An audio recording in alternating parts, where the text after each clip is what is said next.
Hello and welcome to Finance Conversations. This is the 46th episode of the Merging Life and Money Show, and I am super excited to be here today. For those of you who do not know me, I am your host, Marie-Jo César. I help professional women bridge the gap between life and money by acquiring and applying the relevant financial skills and knowledge they need to take control of their money, manage their finances, and understand that they can live their best life with the money they have. Thank you for joining in today.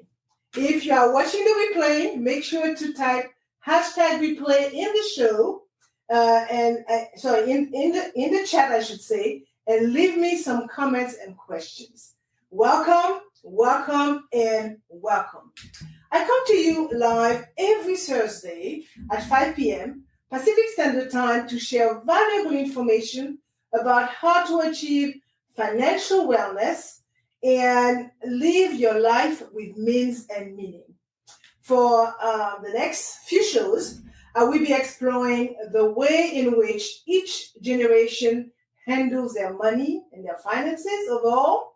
And one of the main reasons I am addressing this topic is because as most of you may know, I am a financial wellness strategist who mentors professionals between the ages of 35 and 60 plus, and those ages actually span across many generations.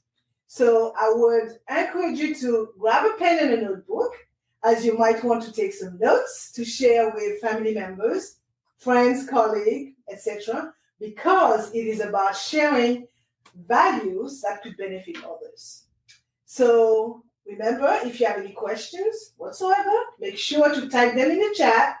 And if you want to talk to me directly, I will share my contact information a little later in the show. Now, as you may know, the main objective of the Merging Life and Money Show and my very strong why is to empower as many women as I can with what I know about money and finance. So let's talk about generational differences, okay? This is such a broad topic that I decided to address it over several shows. And today, I would like to focus on the following 3 points, okay? What are generations and what are their main characteristics? Second, their attitude about money. And finally, their top financial concerns. So let us begin with the first point, which is defining the various generations and their characteristics. So a good part, let me say that a good portion of this show is based on statistical data I found when researching the topic, right? So according to the Webster Dictionary, a generation is a group of people born and living during the same time. So in addition, they have similar characteristics, preferences, and values over their lifetime. So although there have been many discrepancies about the exact period covered by each generation, the years making up the generations are close enough to say that based on widespread consensus, lots of analysis, and since I'm in the U.S. Census Bureau, it is agreed that in 2022, there are actually 7 generations that make up our society, okay? So they range from the nearly 100-year-old from the greatest generation to the toddler group known as the Generation Alpha. Each of these generations came of age or are growing up with different events and attitude influencing their financial education. So let's start with the oldest generation, which is the greatest generation, those born before 1928, and they represent just 0.4% of the U.S. population. And they are currently 94 and over. So they grew up after the World War One, and they fought in the World War Two. They are assertive, they are energetic, they are thrifty, they are careful with their finances, they used to balance their checkbooks often, and they save as much as they could, and they fix things before buying new things. So the next one are the traditionalists, or commonly known as the silent generation. These were born between 1929 and 1945, and they are currently between the ages of 77 and 95. And they represent about 6.61% of the US population. And they believe in discipline, they believe in self-sacrifice, they believe in caution. They live in an era defined by conformity and general prosperity. They are savers, they are financially prudent, and they are the richest, most free-spending retirees in history. I repeat, the richest, most free-spending retirees in history. Then comes the baby boomers, like me, okay? Born between the years of 1946 and 1964. So they are currently between 58 and 76 and represent 21.5%, I would say, of the US population, roughly 71.6 million. And clearly, that's a big span, right? So all baby boomers are in the same, I want to say that they are not in the same stage of life whilst they belong to the same generation. Okay, so I'm saying that simply because some researchers are talking about the baby boomers 1, which are those between the ages of 68 and 76. And they also talk about the baby boomers 2, those between the ages of 58 and 67. So baby boomers overall they are driven, right? And they are very optimistic. I'm one, right? So they serve their drive, I would say, and their optimism have served them very well in the peak of their careers. But many have led to poor planning as it's related to long-term decisions. That's for sure. They believe in spend now and worry later. They believe in buy it now and use a credit card, or use credit, because credit card has been around but not that long. And clearly they are not very good with finances. And lastly, they are the first generation to use the word retirement to mean able to enjoy life after the children have left. And then we have the Generation X, with those born between 1965 and 1980. They are currently between the ages of 42 and 57, and they represent 19.7% of the US population, roughly 65.2 million. They are entrepreneurial and individualistic. They grew up as two-income household became more common. They are the first generation that may not do as well financially as their parents did, right? They want what they want and want it now. And truth be told, they struggle to buy it. And most are deeply, deeply in credit card debt. They are basically the shadow generation between the two big groups, the boomers on one side and the millennials on the other side. Yet, they hold 51% of leadership roles globally. Then after them, after generation X comes Generation Y, or commonly known as Millennials. And these are born between 1981 and 1996. And they are currently between the ages of 26 and 41. And they represent almost 22% of the US population, or 72.1 million. Okay? Just like the baby boomers, they are not currently in the same stage of life while belonging to the same generation.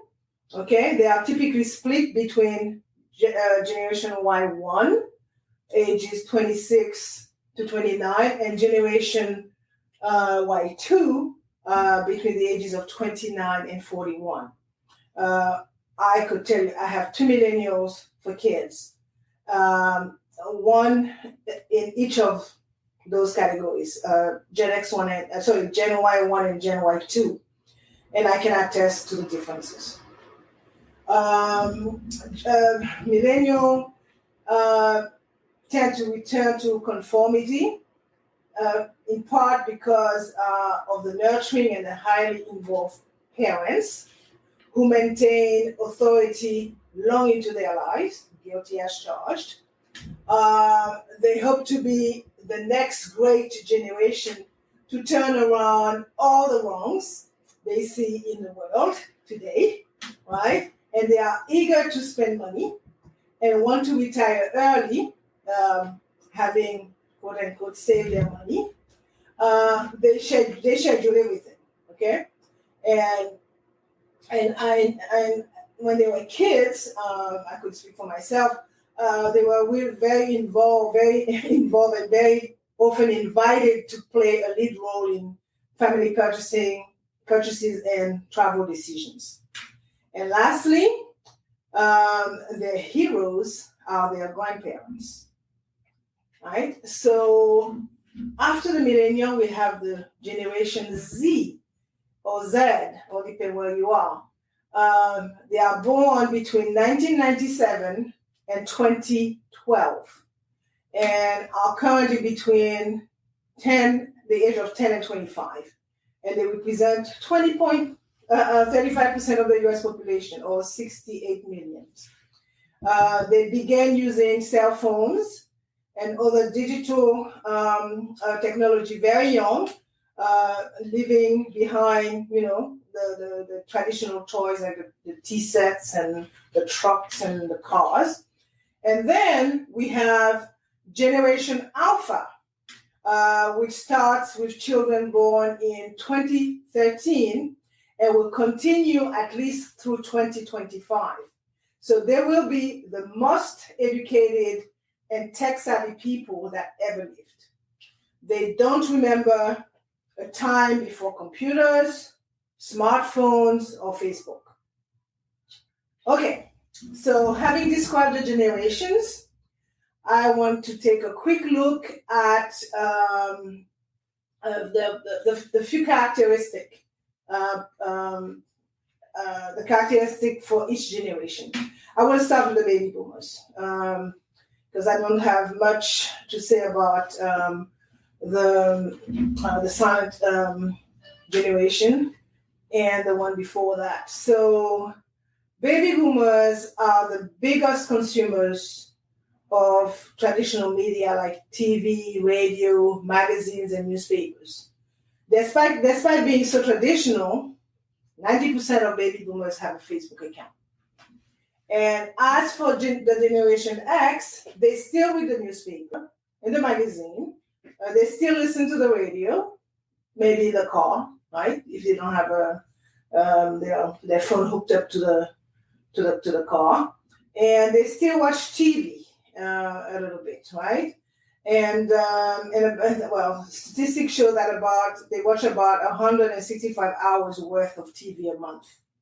So, however, they are also digitally savvy, and they spend a lot of time on Facebook and the likes. And in fact, they are the highest consumers of those kind of things, of any generations. talking millennial now. 95% of millennials still watch TV.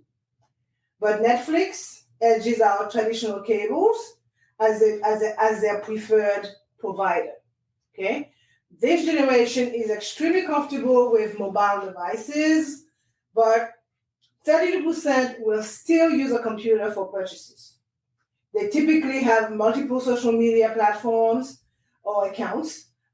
This is the first generation to have grown up never not knowing the internet or having it integral to their lives. They are what they call the digital native. Then we have Generation Z, who received their first phone at the age of 10, right? So many of them grew up playing with their parents' mobile phones or tablets. They have grown up in a hyper-connected world, and the smartphone is their preferred method of communication. On average, they spend 3 hours a day on their mobile devices. And then come the alphas. The alphas are being raised in home with smart speakers and devices everywhere. Technology is built into everyday item. And many of them attended and continue to attend school virtually thanks to the global pandemic, right? And many have even had a digital presence since before they were born because of, guess what, their millennial parents creating social media handles for them since infancy. Now, let me say that I'm looking at this characteristic because in more than one way, they do affect their relationship with money. Okay, so that's why I am starting with that, and then we will roll into the relationship with money in other shows. Now, let's take a look at the second point, which is how each generation think about money. So the greatest generation, right, the older one, also known as frugal savers, are also referred as a World War II generation. Their youngest member turned 98 this year, and as children, they learn to save their pennies and fix things first before buying something new. So if you are lucky enough to know someone from this era, ask them about their money values and send me a message with their response. Then we have the silent generation, also called the traditionalists, and they are referred to as the cautious spenders. So they lived through World War II and also through the Great Depression, which was between 1929 and 1933, I believe. Don't quote me on that. From a financial perspective, the silent generation is relatively cautious, even though they lived through time of great prosperity. They saved a lot, and as a result, emerged with substantial saving to fund their retirement years. Born after the Second World War, baby boomers are considered the retirement generation, as they're now retiring by the tens of thousands every day. And as they prepare to retire, many realize that they have less saved than they would have liked. Okay, so this is my generation. I'm very, I could relate, but I did make sure that I dealt with that early. I will note as well that the baby boomers were the first generation to embrace credit spending, and very often they took a buy now, pay later approach to financial decisions, which was further aggravated by the Great Recession in 2008, and also by the fact that most employers stopped offering traditional pension, employer-funded pension, and healthcare. So I also found out when doing my research that baby boomers experienced the highest growth in student loan debt. And while this may seem counterintuitive, It can be, what I want to say, it can be explained by the fact that they have the most wealth and are helping their children with their student debt because they believe that they should take care of their kids and set them on the right course because they do not plan on leaving any inheritance. Okay? With more Americans outliving their retirement funds, thanks to the declining pension situation that I mentioned a few moments ago, and the fact that Social Security may be in trouble. So making sure that they can successfully fund their retirement has become a major concern for baby boomers. Hence, might not be able to leave any inheritance behind. So then we have Generation X, or what they commonly call the sandwich generation, which is sometimes the forgotten generation because they are in between the two largest groups, right? Baby boomers on one side, millennials on the other side. So Gen X's approach to financial matters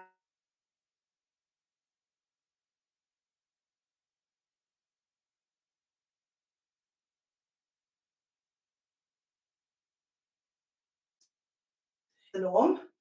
Gen X, that's my internet is probably is unstable right now. So Gen X struggle financially with many holding significant credit card debt.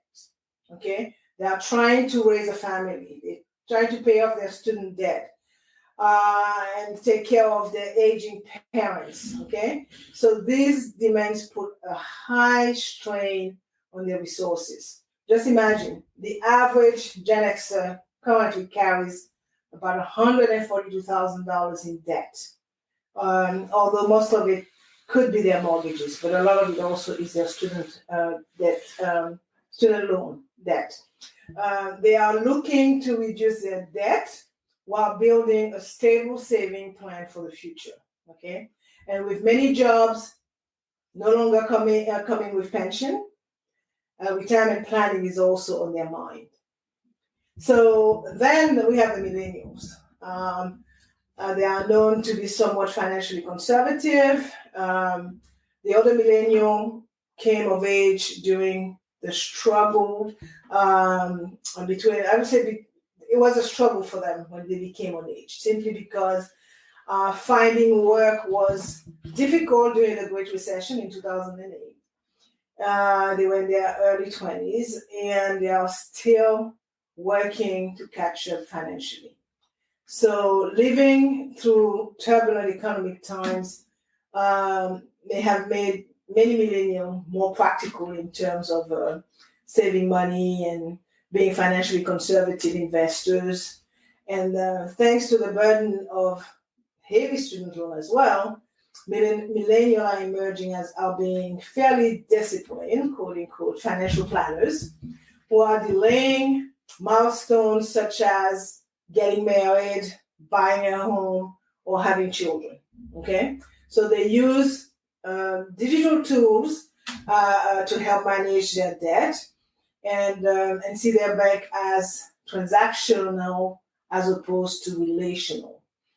Right? So they also tend to keep up with the Joneses in terms of spending on vacation and luxury items. The Generation Z people are known to be the pragmatic savers. At 25, the oldest Generation Z member, they are currently embarking on their career, right? So even before the recent economic downturn, Gen Z were taking a pragmatic approach to money compared to their predecessors. The Gen Z, compared to the predecessors, they are saving more and earlier. Okay, so a survey conducted by the Lincoln Financial Group of 400 members of Generation Z, aged 17 to 19, found that they are saving far earlier than older generations. So 60% of them already have savings, savings account, and 71% say that they are focused on saving for the future. So they are highly entrepreneurial, as 77% of them are pursuing freelance work, and they already own a plan to own their own business. And according to, and all that information is according to the 2019 Wave Review. They are also avoiding debts, and debit cards top their priority list, followed by mobile banking. So they are very keen in learning about personal finance. They have a strong appetite for financial education, and they are opening savings accounts at younger age than prior generations. And then we have the Generation Alpha. They are kids, right? They are the most technologically advanced generation, and as also digital natives. They are found, with a smartphone, as I mentioned, a tablet in hand, and are very familiar with artificial intelligence through Alexa, Siri. And the Generation Alpha is described as the first generation to be submerged in technology rather than being a technology user.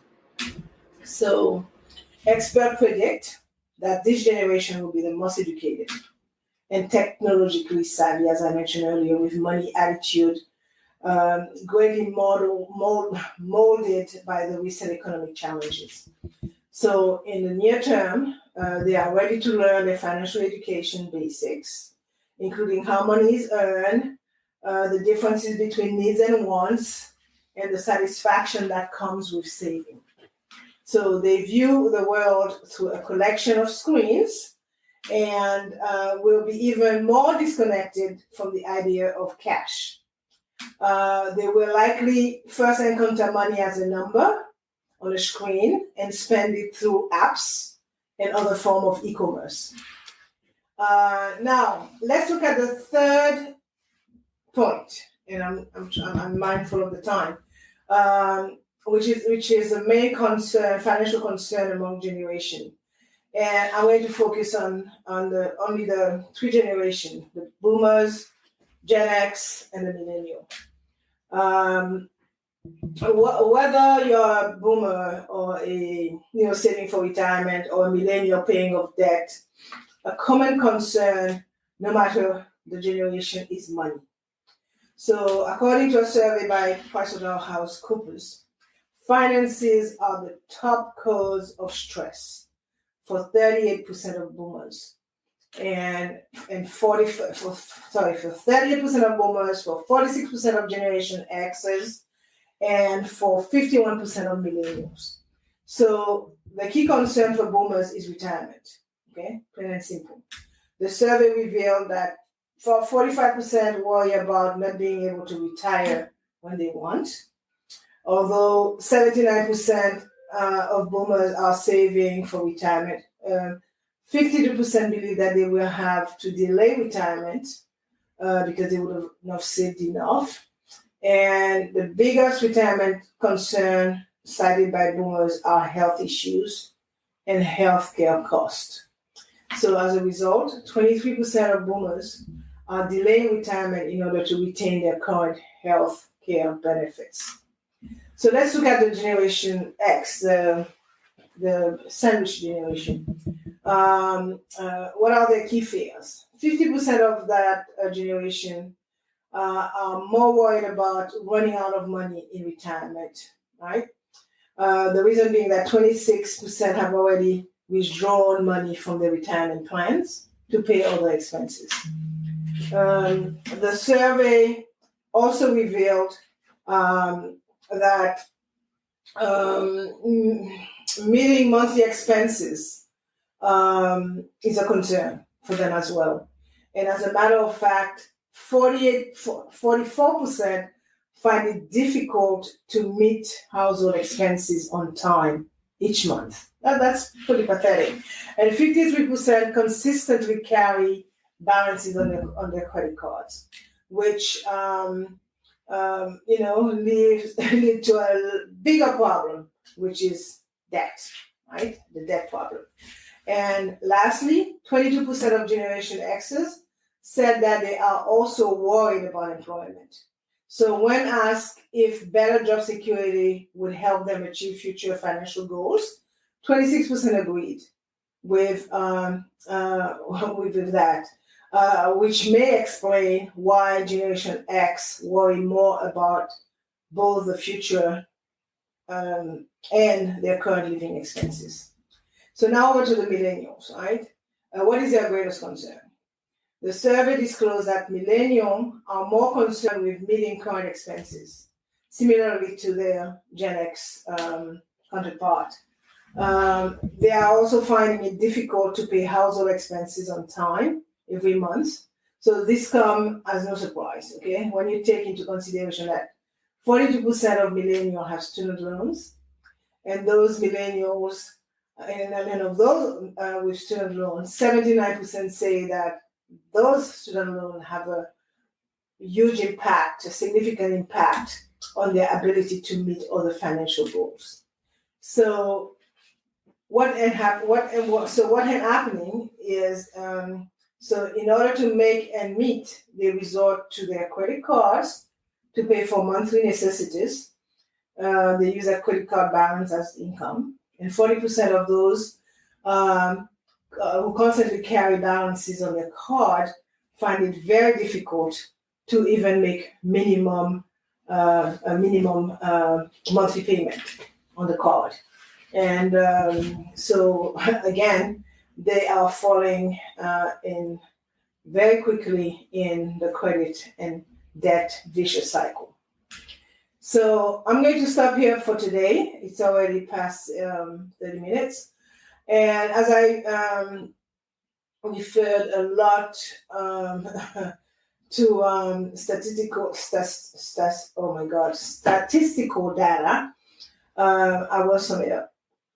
Today I talk about the generational differences and focused on what older generation, their attitude about money, and their top financial concern. So I'm going to leave you with those last thoughts. If there is one commonality among all these generations, it is that money can always be represented as a number. Doesn't matter which generation you're from. That number may be in a checkbook, a bank account statement, an online balance, okay? So as we look at the youngest generations, it is more important than ever that they learn to manage money as a number. And while concern and worries vary among generations, the single solution for baby boomers, Generation X's, and millennials is to get back to the financial basics and budget. Okay? So develop a healthy relationship with money, cultivate some healthy money management habits in order to improve your finances. And as you know, I like to end the show with a quote, and today's quote is from a lady called Gloria Steinem. I don't know the lady, okay? But I like her quote. And it reads, "We need to remember across generations that there is as much to learn as there is to teach." So let me share my contact information as I promised. You can reach me via email, mj at maryjocaesar.com, or by sending me a private message on Messenger. And I truly hope that you enjoyed the show today. And for more information about how to achieve financial wellness from the inside out and live a purposeful life with the money you have, join me next week, Thursday at 5 p.m. Pacific Standard Time, 6 p.m. Mountain Time, 8 p.m. Eastern Time, 9 p.m. Atlantic Time for my Bermuda pips, and 10 a.m. Friday, Brisbane, Australia time for my Australian friends. Thank you for being here today on the Merging Life and Money Show. I am your host, Marie-Jo César. I will be back again next week. Until then, continue merging life and money. Bye for now. Now, back to this.